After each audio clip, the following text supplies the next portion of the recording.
Can you see the slides now? Oh, wait, it's loading up, it looks like. Okay, there we go. Go ahead and go to the next slide.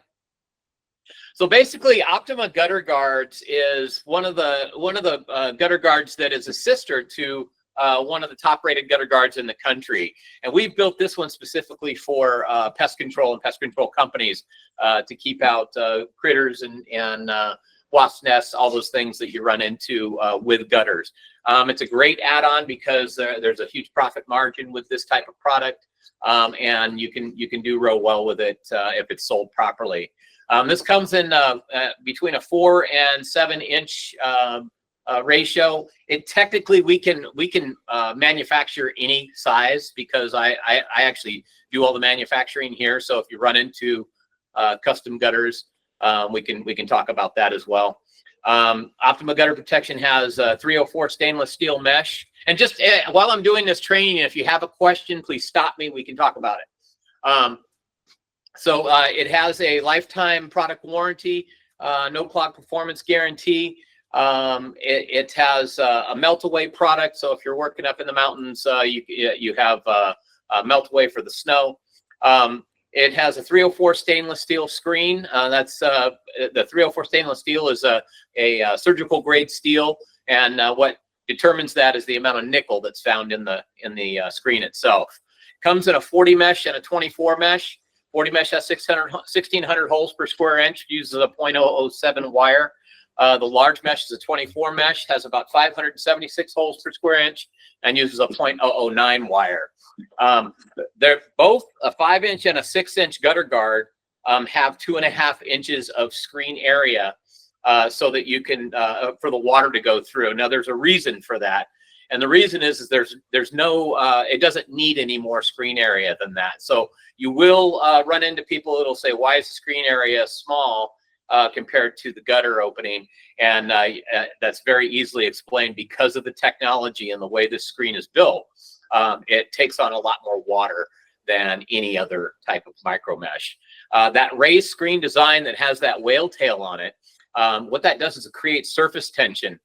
When you put a frame underneath it and it touches the screen from below, it's a lot like if when you're out camping and it's raining and a puddle of water will get on the top of your tent and it's kind of dripping, but it's not coming through. But if you touch where that water's bubbled at, it'll fall right through instantly. And so that's kind of what that surface tension is about. When that frame's underneath it, it triples the amount of water that comes through the screen. And because of the way it's built, it gives maximum effectiveness as far as pulling water through the screen with that surface tension. With debris, because it's also raised and it's not flat, things don't stick to it as well. So what it does is larger debris will land on it, and because the air can get underneath the debris and create lift, the debris falls off easier, preventing the buildup of debris on the screen. As far as pest control goes, you're going to want to use end caps and seam covers, any large openings that you see when you're putting on this gutter guard, and we'll go over that in the installation process. It's going to deter those varmints and those wasps and things like that from getting in and building nests and making a home there. And that's really what this one is intended to do. And it's built so that it stays tough during those types of situations. Go ahead and scroll up a little bit. This is a 20 gauge cold rolled aluminum frame that goes in hand with that 304 stainless steel. It is the same material they use for roof kits and roof caps on homes. It's a 50-year product, so that's why we can give it a lifetime warranty. They come in 4-foot sections. There's 3 holes already pre-drilled for you on the sections. The Bentling product, which is the one you may be using more on the custom size gutters than on the regular rooftops. Down there, you guys are probably averaging around a 512 rooftop, but if you get into, say, Beverly Hills and some of the other Pasadena, you're going to get some more custom roofs. They're going to be at steeper pitches for aesthetics, mainly not because of functionality. These gutter guards need to be pitched at right around 19 degrees. They can be down to 11 degrees. If you keep it in that range, you're going to have optimal water and debris shed, intake and debris shedding at the same time. And so that's why we use that. We used to have a 16 mesh. You'll see that there on that sheet, but we do not carry that one anymore. That 16 mesh is used for high flow inside corners, which we do use. Those are for areas where you have an inside corner. It's maybe a metal flange, which I'll show you in live action how to deal with one of those. It's pretty simple, but the high flow inside miter is something I use pretty much on every single job, and the reason for it is it just saves me the time in getting a call back. If there's a heavy downpour, there's no overshoot, and you get a better result. The boxes, we could talk about weight. They're very light, about 32 pounds for a 100-foot box. We will be, sorry, that's a different product I'm thinking of. We're cutting one product down to 44 inches, and I was associating that one with this one. So go ahead and scroll down some more. So this has a wind resistance of 110 miles an hour. With the bent wing product, if it's mounted to the fascia, you're going to get a lot more wind resistance than that. This is the minimum. It will, or the maximum it will go down to, not up to. So if it's a flat wing, that's your maximum. If it's a bent wing and it's mounted to the fascia, you can go. It'll go a lot higher, but we picked the lower threshold. It has a fire. The fire rating meets WUI and fire A-class fire compliance with the ASTM, which means when you go out there, if they have a question about, are they going to cancel my insurance because I don't have home hardening material on my roof as a result of this gutter guard, you can answer no. This one is definitely WUI compliant and is A-class fire and meets A-class fire standards, and you won't have to replace it ever. So it meets all those standards for California wildfires. The flow rating is around 44 inches of rain an hour. That's a pretty heavy downpour. 7.5 inches is severe rain flow here in the Northwest. So I'm imagining down there it's around the same. Snow load, if you're in that area, is 125 pounds per square inch or per foot rather. And so it's a much better or much stronger gutter guard than most. Plastic gutter guards are soon going to be obsolete in the state of California as a result of these WUI laws, and we'll get into that too. Go ahead and hit the next slide. So this is this is the custom valley miter. It's an 18 mesh. It has perforations in it so that the water separates and goes left and right on the inside corner, and we'll go over that as we get to it. Again, it's a lifetime warranty. It's designed and assembled in the USA, so you have those features as well as selling points. Go ahead. This is basically Optima in a flat wing installation. There you have your WUI compliant badge and your ASTM testing that it's been through. Go ahead and go to the next one. And this is just another. So this is an inside corner if you were to make a cut, and I make those for you if you need them. Outside corners, inside corners, they come pre-cut, so you don't have to pay for them. It doesn't cost you any more than just the regular foot cost, and you get a cover strip if you need it. We use caulk on the inside miter if we do a cut miter, because it works better than having a cover there. You have less area of screen on an inside corner. I don't recommend doing it that way unless you absolutely know it's a low flow water flow, and you're not gonna get high speed water coming down that roof line and hitting that and bouncing off, because it will hit it hard. Next one. Keep going.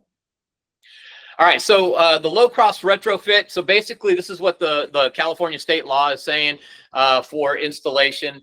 The installation needs to be a non-combustible gutter cover on the gutters to prevent accumulation of leaves and debris in the gutter. Because what's happening is a lot of these houses that are catching fire, they're catching fire through the gutters. And so when embers fall, you have to have an ember resistant guard that's going to be able to withstand the heat of an open flame also, because there's also going to be debris on the roof. Now the roof shingles are already fire tested, and so on the top side of the roof shingle it should do well. If it gets underneath the roof shingle, then it gets into where the fire can spread. So what happens is it gets into that gutter, and then it gets underneath the shingle and catches the wood and the drip edge on fire, and then it spreads throughout the house. So just keep that in mind when you're putting these on. You are not only fortifying it from pests, you are fortifying it against wildfire as well. Next slide. This is just a fact sheet, how the impact of wildfires on insurance is non-renewals and availability from the insurance commissioner. So they just canceled 72,000 insurance policies in the state of California because they aren't properly home hardened, or they're in a fire area and they didn't want to take the time to take a look at that. That was State Farm. You're going to see that happen more often in the state of California, and as a result, people are having to do the home hardening on their homes more readily, and that's why we bring up this important fact about these particular gutter guards. Next. Installation live. So let's go ahead and move to a little bit of installation. I'm going to talk about how to install the product. You can kind of see it firsthand. I've already put in a corner here, so we'll start with an outside corner, and you'll see the camera jostle a little bit because we're going to move it up closer.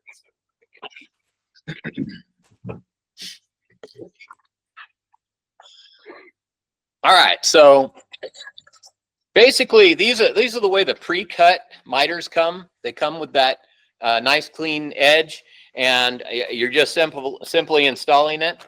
Now you just slide it in, and it pretty much it's self-explanatory. You're just going to mount it to the gutter as is. Let's see.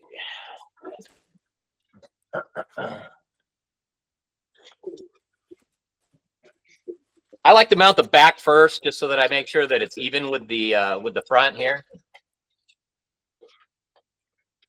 And sometimes it can be a little bit of a challenge just getting the angle right and keeping the screw. You're fine. It did work.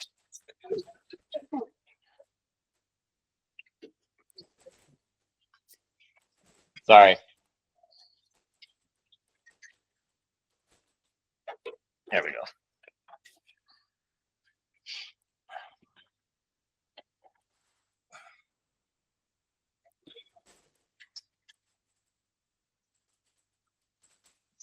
So every once in a while it gives me a problem because I don't do this every day anymore.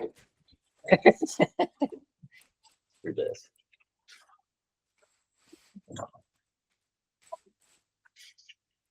So what I'm going to do is just start a hole, so it's not as hard.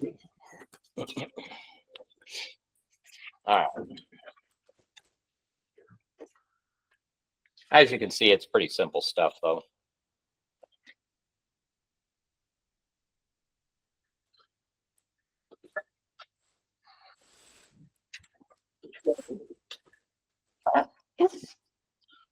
Oh, it turned down on me.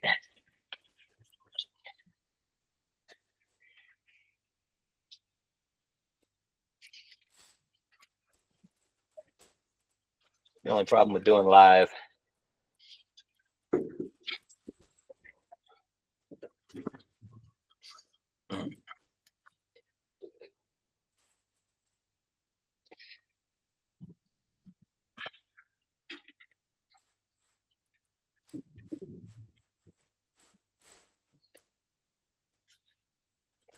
Wanting to drop on me. This we've done this on this thing so many times. It makes it difficult to keep everything in place.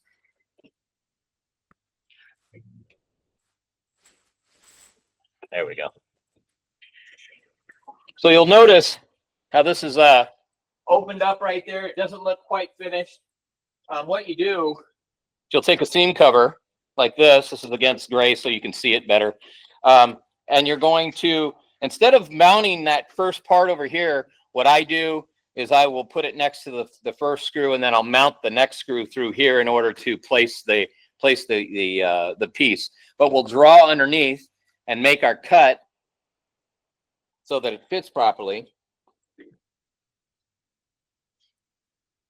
So what I like to do, I just eyeball it. It's not rocket science.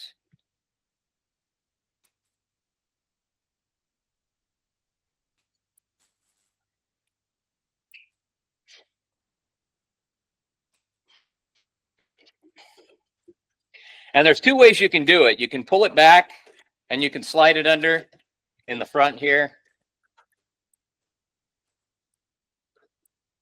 Sorry, it gets caught in the back on this one.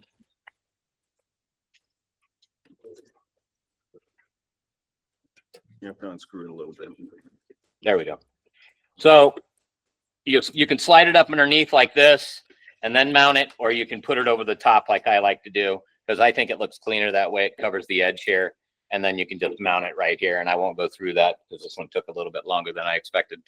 So when you're doing an inside or an outside corner like this, when you have your nice finished look, the customer obviously is pleased, more aesthetic. It looks more aesthetic. Take this off, and then I'll show you an inside corner with the high flow. And we'll just move this over a little bit. So a high flow corner comes to you looking like this. What we do is we'll put it on the corner and see exactly where we need to line it up with the inside of the gutter and the outside of the gutter, and then where we need to do it on the metal flange. You notice these metal flanges, we get a lot of these in the state of California, the metal flange up the gutter here, which is why I prefer the high flow. So if you run into it, you're already prepared. I made these cuts already. So this is what it looks like after it's done being cut for the spot. And then you're just simply sliding it underneath.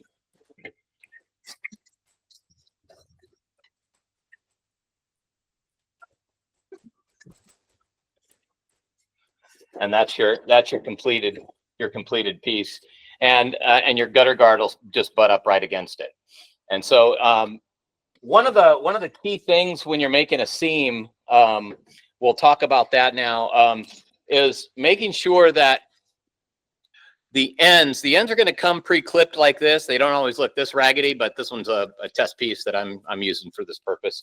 One of the main things you got to do in order to prevent a callback is make sure that you clean all those little frays off. Oops, sorry.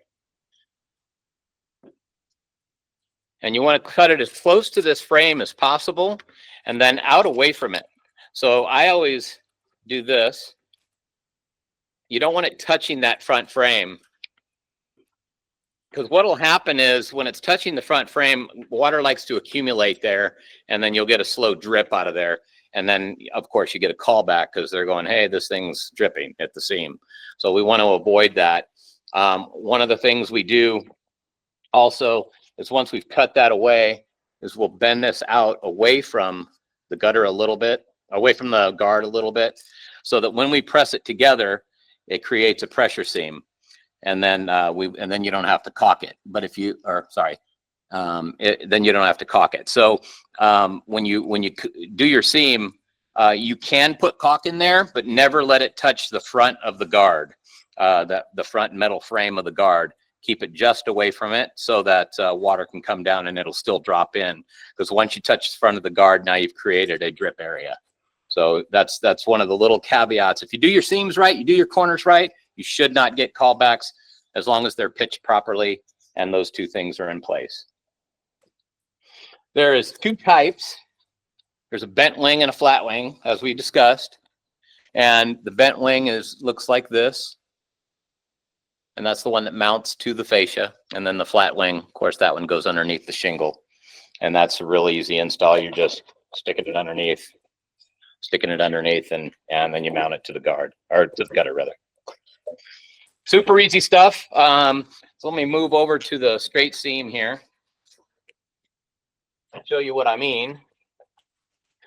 So I've already prepped this one, and this one is almost prepped, but you'll see there's a few little stragglers there. Again, cut them off, cut it just back away from the frame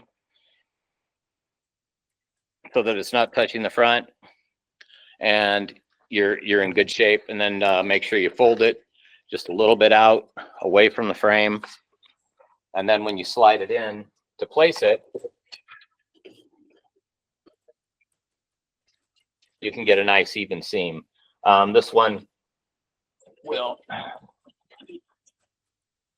I normally do all my corners first, and then what you do is once you have your first hole drilled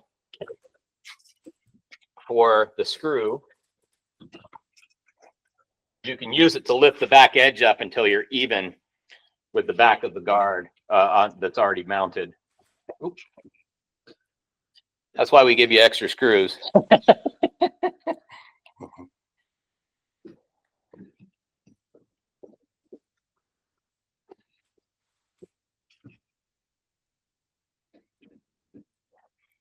it this way. Man, been a while.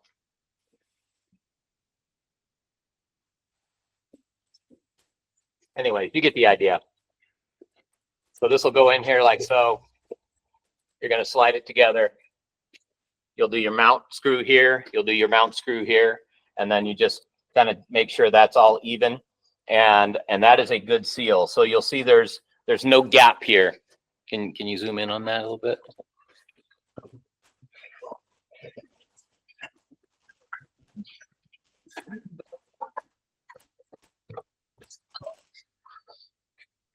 That is what your seams should look basically like.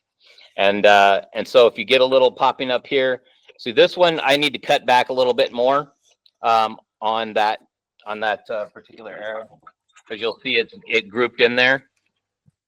So that needs to be cut so that it's back off of there.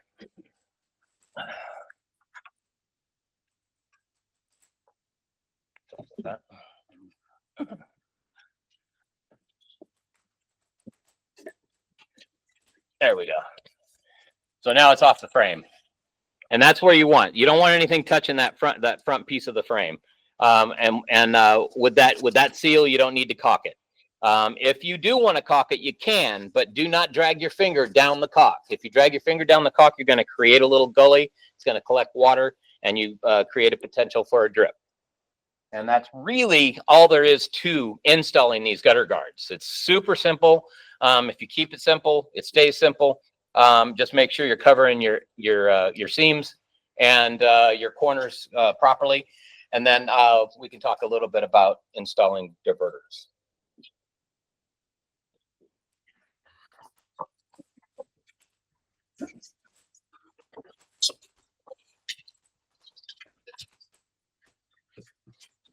So diverters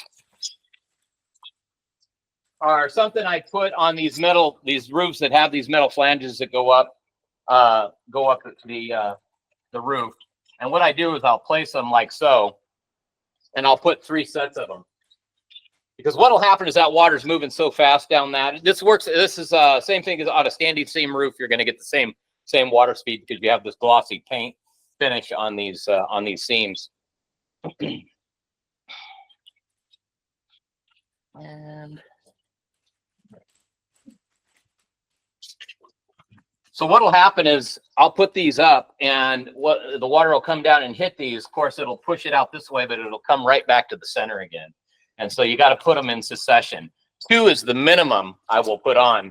This one I can get away with 2, but I'm going to get a little ramping from water coming down because the speed of the water is going to hit that. It's going to ramp a little bit, and then it's going to spread out evenly. But if you don't do this, that water is going to come down and hit this and bounce right off.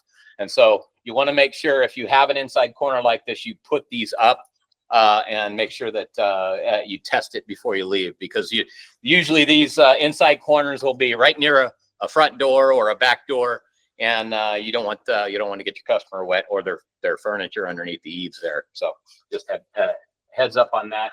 The ideal way to do it is with 3 sets, which is what I do.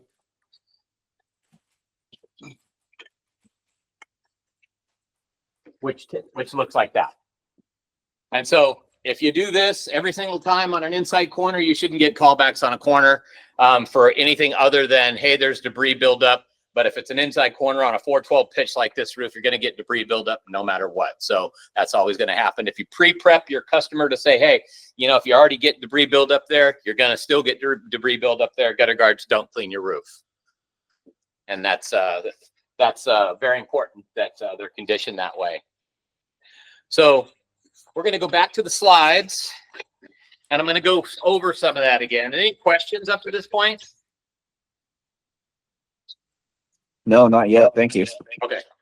Sorry, it's kind of shaky. It was kind of on the fly. No, it's working great. Okay. So again, this is the flat wing product on the top here. It's bent wing product on the bottom. This comes in 5 and 6 inch standard K style or fascia style. Fascia style is going to have a 4.5 inch inside measurement, whereas a K style is going to have 4 1/4.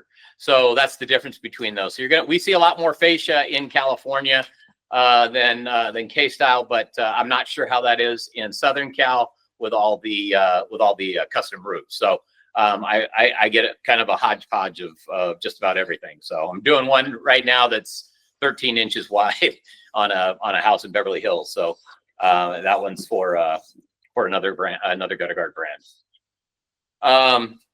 Go ahead and go to the next.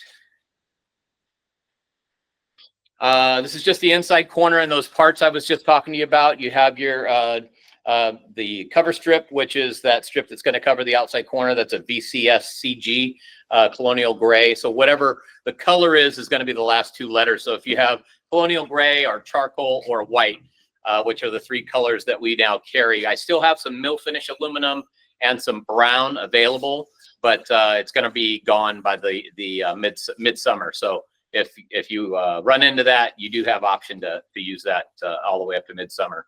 The diverters, obviously, they have their the BDS MFA, which is for mill finished aluminum. That's going to disappear. It's going to always be CG, charcoal, or white. And the colonial gray is the one replacing, obviously, the mill finished aluminum. It's just to eliminate the shine, and it's always good to have a barrier, especially if you're in a marine application. Having an extra barrier on there on any metal is a good idea. Next slide. So these are the types of gutters I run into most in the state of California. You're going to have your commercial box gutter, which is also used on residential in Beverly Hills, Pasadena area. You'll see those. K-style is just the regular K-style gutter. Your fascia style just below it, which is that straight front edge, and then your half rounds. You're going to run into other things. I know there's fiberglass gutters out there now. There's plastic gutters that are coming out. I think the plastic ones will go away, and I think the fiberglass ones may as well, unless they're fire resistant to a point where they can handle an open flame for 30 minutes to pass A-class fire compliance. Next one. So if you're doing a custom gutter, I need an inside measurement. And there's a diagram that I'll give you, and I'll show you that in just a minute. But this is the measurement I need between the gutter and the inside lip. You always need a 1/2 inch clearance right there at the top, so that you can mount the bent wing product if you're not going underneath the shingle and you're mounting that to the fascia.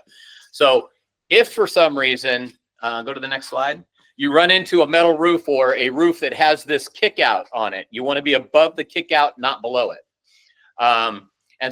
And you want to make sure that you keep your pitch at the right angle. With this particular one, this gentleman's measuring, where he's measuring is going to be fine, because I can still lower that same measurement down to that, where that buckle is right there at the bottom, where that kick out is. I want to be just above that, and I want to be as flat as possible on a roof with an 812 and 912 pitch like that on metal, because that's a standing seam roof. It's going to really, the water's going to come across that real fast, and it's going to need that lower angle to catch it all. Next one. So this is just giving you another example of the bent wing. That raised screen design, what I was talking about earlier, you're going to see that on the samples I sent you, and you can kind of get an idea for yourself. But those louvers underneath, the solid louver frame, that's what's touching the screen underneath. Now, most gutter guards that have a full frame have a tray underneath. And the tray, though, it has holes punched in it in the shape of footballs or ovals or circles or whatever it is. So we're the only company out there that has the louver frame underneath, a lot like a heater vent. The reason we did that is because the water can flow through freely. It doesn't have to find a hole to work its way out. It doesn't land on a surface and then go out of the go through the guard. It just falls freely through it. So we don't get at that way. It not only will take more water, but it also, because it's touching the back of that screen, helps it to create that surface tension and pull the water through more. It gives it kind of a siphoning effect. The raised screen, obviously, something lands on that. If it's small debris, yeah, it can get it might stay on there, but with big debris, it's got that opening underneath so that it creates lift and it lifts off that screen. That's a 24 mesh you're looking at right there. The 40 mesh would be the mesh on the flat wing product there. It's much tighter mesh. So if you run into like Doug fir, pine trees in the yard and they're over the roof, you might want to go to a 40 mesh for that section or area. Next. So this is the custom gutter guard form. If you're doing a flat wing, you're going to do an inside measurement. On the new one, it has an overall measurement too, because it confuses the people in the warehouse sometimes. If they only have an inside measurement, they sometimes we're making the mistake of thinking it was a bent wing. So we're doing both on the flat wing now. So the overall measurement plus the inside measurement, and it gives them a good idea of what to make the wing in order to make it fit. So you got an 8-inch gutter, I can make an 8-inch gutter guard. If you got a 12-inch gutter, I can make a 12-inch gutter guard. I've made them as big as 23 inches, and it worked great. It takes a little bit of ingenuity in order to create something like that, but we do have the machining to do it if you need it. Next slide. So this is just a pitch chart. You'll notice in the gray area there I have 19 and 22. So your angles here are basically the angle of the roof. So you're right around 22. It's actually 21.98 or something like that for a 612 pitch. But you want to keep the gutter guard at 19 degrees. That's usually the best. But the steeper the pitch, the more you want to go to the lower angle. And you'll notice how those angles start to change as you get to a steeper and steeper pitch. You don't want to technically put it in flat, but you can. You just have to let the customer know that if you put it in, that you can put it in. If you put it in flat, that it will have debris collect on it and it won't blow off as easily as if it has a pitch to it. So it is made to have at least an 8-degree pitch on those really steep roofs. And that's probably the lowest I would try to put it on. But if I absolutely had to, I could put it flat and you're still going to be okay. Just don't tilt it backwards. If it's tilting backwards, you're going to create a problem for yourself. It's not worth the hassle. Next one. These are just, obviously it's pitch chart. You guys have seen them 1,000 times probably if you have any roofing experience. If not, this is your basic pitch slope chart. Gives you the degrees we were just talking about. You have your 512 pitch, 612 pitch, and 712 pitch, which is what you're going to run into mostly down there. Some of them, there are some houses in Beverly Hills, so you're going to have mansard style roofs. So they're flat on top, and then they have sloped roof on the sides, and then a large commercial gutter that goes around them. Next. So dry area on a roof. So every micro mesh in the world, if it's not wet, will not work properly. So what happens is people will put an awning like this up. They'll have a mesh gutter guard on their house, and then water comes down and hits a dry screen, and it'll go right over the top of it until it gets saturated and wet. And so what'll happen is they'll say, hey, your gutter guards aren't working. You'll get a call back. You go out to do a service call and you realize, oh my gosh, they put an awning up. Now, if you run into it and you're already there, there's a few things you can do. In Southern California, you guys are hot a lot of times. So you can suggest putting a mister that you can turn on and off with a switch. A lot of people put misters on their porch. You can do that one. Or what I like to do, which saves me a lot of time, is I'll put a heat cable cover. Now, even if there's no snow, the heat cable cover can come in handy in this type of situation, because what it does is it breaks the surface tension not only from the top, but from the bottom. And so let me show you what that looks like. I'm moving this up to the camera. He's going to cut the camera real quick. Yeah. Okay, so this is a heat cable cover, and I'm just going to turn it ever so gently here so you can see the front and back of it. And it's already got screw notches in it, so you just pull it, you loosen the screw up, you pull it right underneath the screws, and then you mount it back down. And what this does is it'll sit against the guard. Let me grab one real quick. And I'm using different colors for contrast. So you'll line up the holes, you'll slide it forward, and then this front edge will sit on the screen. Let me see if I can get that in the light better. Will sit on the screen, and so water will come down. If it's a dry screen, it'll hit that. So in those areas where you have the dry screen, an awning, or a gable that's that water's emptying out from an upper gutter onto a dry screen below, you can use this product to fix that. It's very inexpensive, very inexpensive to do. Cost you an extra $25 a job, if that, and it saves you a call back, and your customer's happy. Go back to slides. This is the next one's another example of that. You'll see, hang on.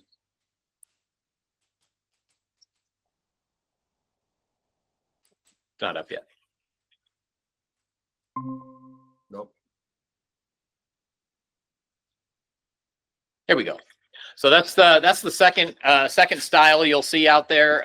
You're going to see this probably more in Southern Cal than you will up in Northern Cal, but that's basically you're going to see those patio awnings. Just make sure that your salespeople, when they're out on doing an estimate, they make note of that.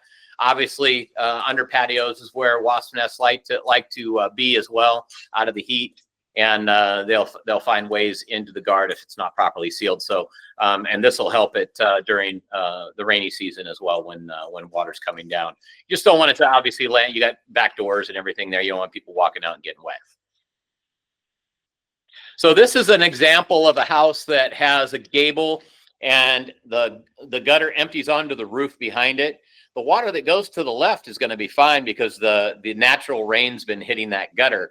But below that, on the inside of that corner, is going to be dry screen, and so that water might come down and people will see it. So what you want to do is either put a diverter where I put that blue line there, or you can put this heat cable guard there that'll hold that water back so that it doesn't go over the top. That's an 812 pitch, so yeah, you're looking at pretty fast moving water, and you just want to make sure, and you've got a corner that's emptying out in the same spot where that gutter's emptying out. Just want to make sure that when you have gutter guards on there that are screened, that you're properly preparing for those types of installations. Obviously, the object here is not to get a call back and not to have to do a service call. Once you start dealing with gutter and moving water around, every time you move something, you create a new issue. So we've been doing this long enough to know that particular ways to fix it, those two particular ways to fix it, are the best. You'll see on the left there, I put in that valley some blue lines where I would place diverters. Those would be separated a little bit further apart, obviously, but you get the idea. Go ahead and go to the next slide. So many times you're going to run into houses that have a downspout that empty out onto the roof. You want to make sure you use large mesh in those areas. I recommend down in Southern California, because the nature of the debris that is down there, that you use large mesh in most cases. It just makes your life easier. The large mesh is going to take the higher amount of water. It's gonna shed debris just fine. It actually works fine for pine needles, as long as they're not like the Doug fir. The Doug fir will get caught in it, and they might have to maintenance their gutter guard a little bit with the large mesh. But it'll be an aesthetic issue, not a functionality issue, because it'll still function fine, even if needles are stuck in it. So if you see this situation, just make sure you're adjusting accordingly to your estimates. Next. This here is just another example of the same thing. This guy used splash guards on this house. I would have used something different just to make it a little more stealthy. With the diverters flipped upside down, they're a lot lower profile on the roof, and you don't see it as much. And you'll actually get a better result for water distribution. I like to push it out towards the wet screen. Some people are fine with it and they put the guard, they'll put the heat cable strip up there. Either way, it works great. The splash guards, I think, are a little bulky and a little aesthetically don't look as nice, especially over time. Again, in that corner there, I would place diverters. Next one. This is the back side of that same house. And you'll notice this one empties out into a gutter that empties out right into that little spot right there. On this particular house, if you were to leave that open with just the screen there, it's going to go right over to the top of the dry area underneath the eave there, and it's going to go right into that patio area. So this one would be a very big problem if you didn't properly move the water. And so when you're doing a gutter guard, just make sure that you're looking for these little caveats so that you don't run into a problem later. This is the Christmas light clip. If you're going to get a lot of people that probably put Christmas lights on down there. We do have Christmas light clips that hook into the gutter guard, as you see there. They just go under the front edge of the gutter guard, and you bend them down. They come straight, and you just bend them to the angle you want, and you hang your lights. So if you run into that, you're able to do that. Those will also pinch closed so that it'll hold them a lot more stable. You don't have to leave them open like that. You can make them so that they won't come out if there's a heavy wind or something. And that is pretty much it for installation of Optima Gutter Guard and kind of just the general breakdown of what we do here. And we've been around for since 2009. And been building these guards since 2000. These particular guards since 2013. They are one of the better guards around. I like this pattern.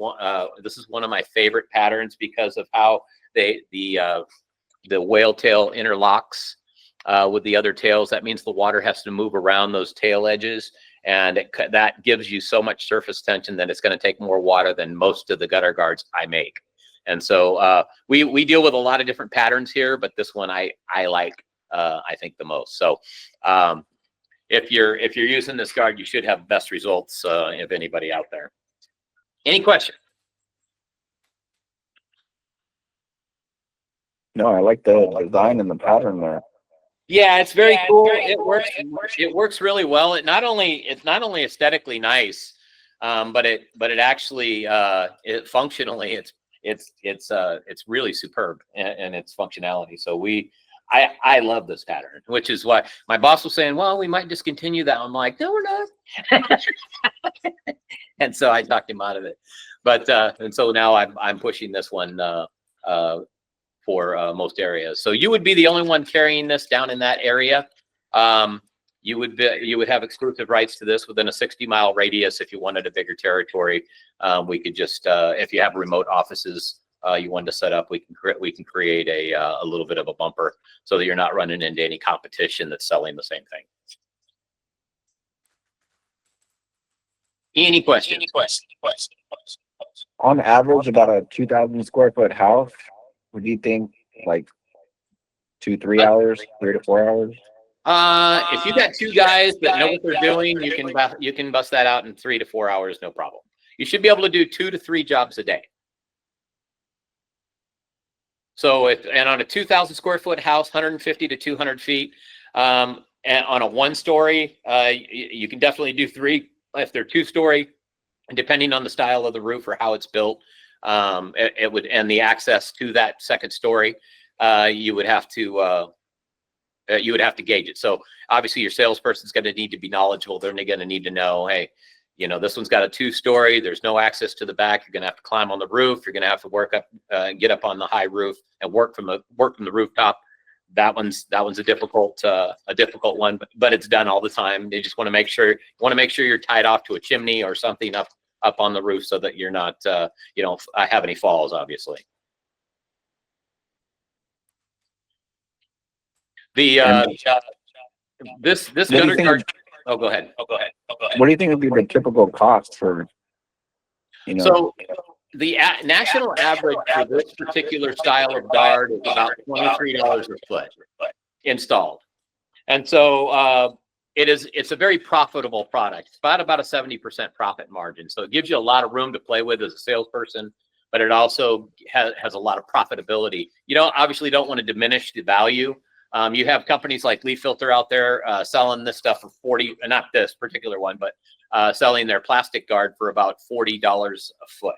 And so you're coming in with a guard that's actually A-class fire compliant, WUI compliant, and theirs isn't. You're coming in with a metal product that's going to be much more durable. It's not going to warp. It's going to last a lot longer. And you have a marine grade a screen that's going to stand up in the saltwater environments. So it actually is a much better product at a much less expensive price. And so you're able to go in there and look like a champ because your guard's actually affordable and still profitable at the same time. So I wouldn't sell this for less than $16 a foot in that region. If you're going to go below that, we have another guard called Defender Gutter Guard that's soon to be called Leaf Blocker. The Leaf Blocker is a a railed product.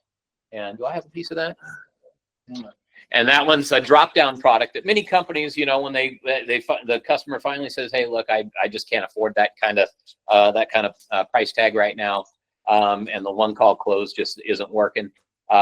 Then you pull out the railed product and say, "Well, I can do this one, and I can do this one for $12 a foot." So it saves them $4 a foot. They get the similar technology, the same fire rating. But it's just not as durable. It's not going to be a full frame product. It won't take as much water, although it still takes more water than it is really necessary for, especially for the LA area, the whole Southern California region. You have a piece, or is that's Superior? I don't want to see that one.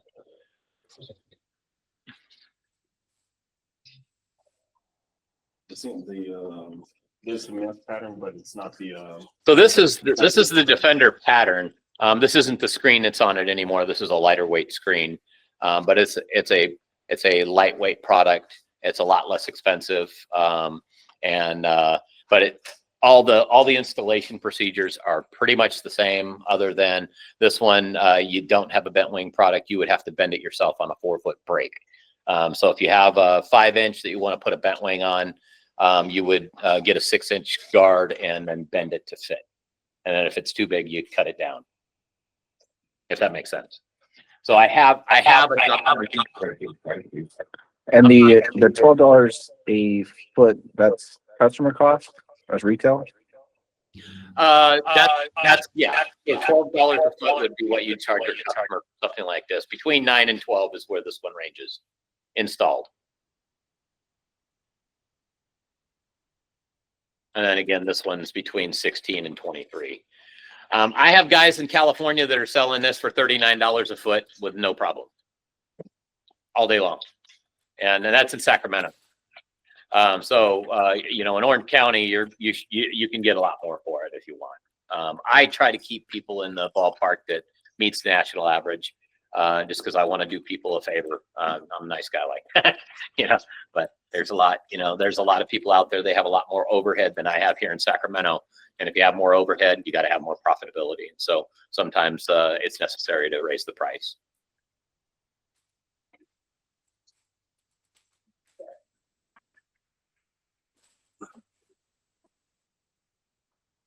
Any other questions?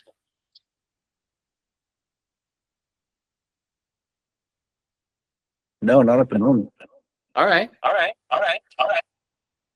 Why did it say it 3 times? It's echoing on his side. Oh.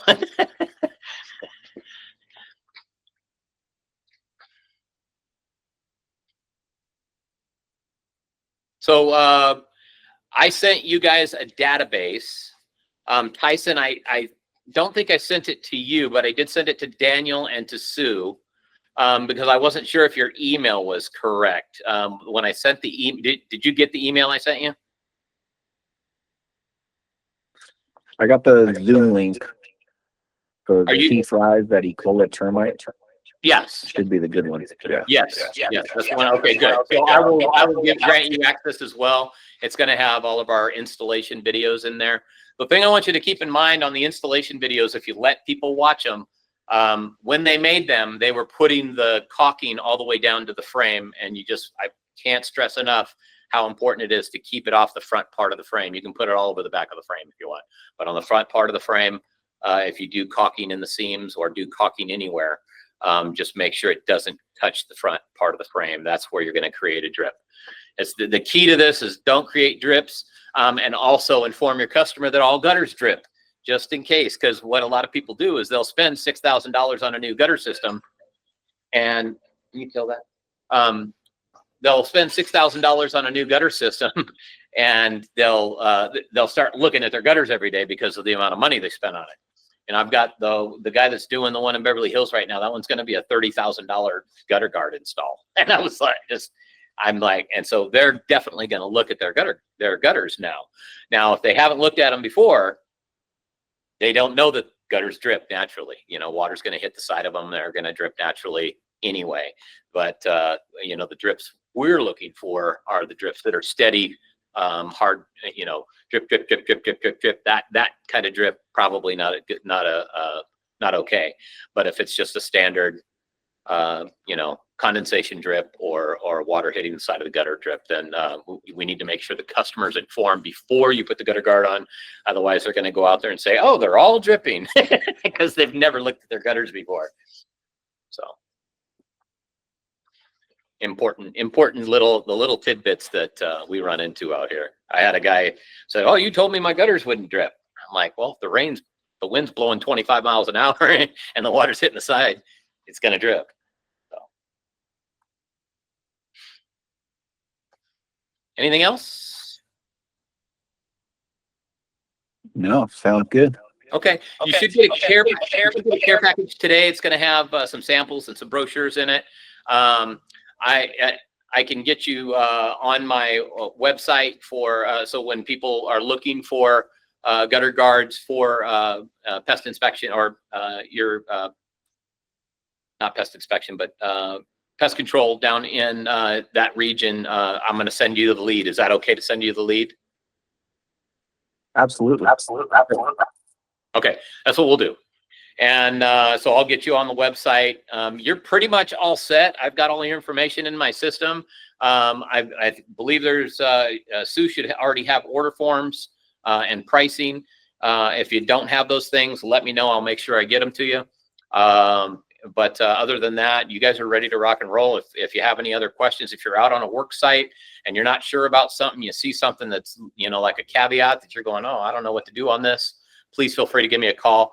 I've seen everything. I've yet to be surprised in the last year for any type of situation. I've seen them all over the years, and so and feel free to ask, because you know you will run into some things that you're going, hey, how do I put a gutter guard on this? You know, a 2.5 inch awning gutter, you know, and there is ways to do it. It's just you have to. There's some exceptions you have to make. You know, and the customer needs to know about them. I think that's a wrap. Yeah, obviously these have to go on gutters that are in good condition. Do you guys have something you use if they're not in good condition? So if their gutters aren't in good condition, if they have any kind of rusting on the inside, you will want to replace the gutters as well, which is actually advantageous if you're putting the gutter and the guard on, because then you can set your pitch however you want, and you can really put it in a very functional way that, you know, whereas if you're trying to retrofit it, sometimes the gutter installer didn't do it right and you got to adjust on the fly. So you'll run into those situations. You'll know what I mean when you see them, you know, where the gutter is hung right on the drip edge, and there's no place to go underneath the shingles, but it's an 8/12 pitch. So you may, in those situations, you have to know to lower the gutter a 1/2 inch so that it can a gutter guard can go on there, and you need to factor that into your estimates. That's only if the gutter is in good shape, and in many cases they aren't. So if you run into gutters that aren't, then you want to include a new gutter in that. Now, I don't know if you guys do new gutters, but I can definitely hook you up with some people down there that do gutter installation. And then you can do the gutter guard behind it, or you can contract them to do the gutter guard for you, and you pay them a per foot price and collect the money. Okay, great. All right. Well, I think that's it. If we don't have any more questions, feel free to call me anytime. Can you put my number up on the board there? But Manuel's about to put my number up there with my email address. You should have it already, but this is just to be extra thorough, and just write it down, or put it in your wallet. And if you're out on a job site and aren't sure, give me a call. 419. Excellent. Thank you. 119-366-6992. Is that One more right? time. Is that? Check that. I got 419.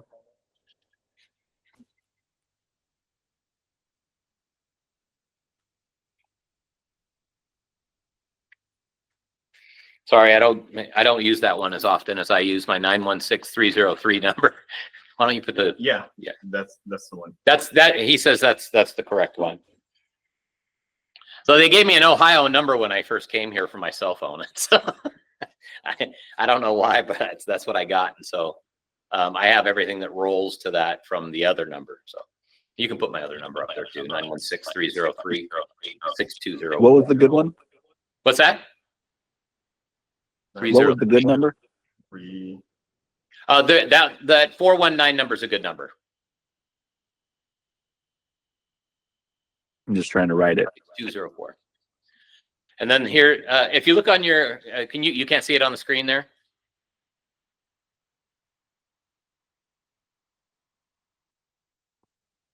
No. Okay. So it's 419-366-6992. Okay, 419-366-6992. That's correct. And then my alternative number, which is the office number, is 916-303-6204. Perfect. Got it. Yeah. And you should have my email in the emails I sent you. Excellent. Appreciate it. All right. Well, if you need anything else, let me know. You guys can start ordering it any time you want. Whenever you make a sale, just feel free to call me.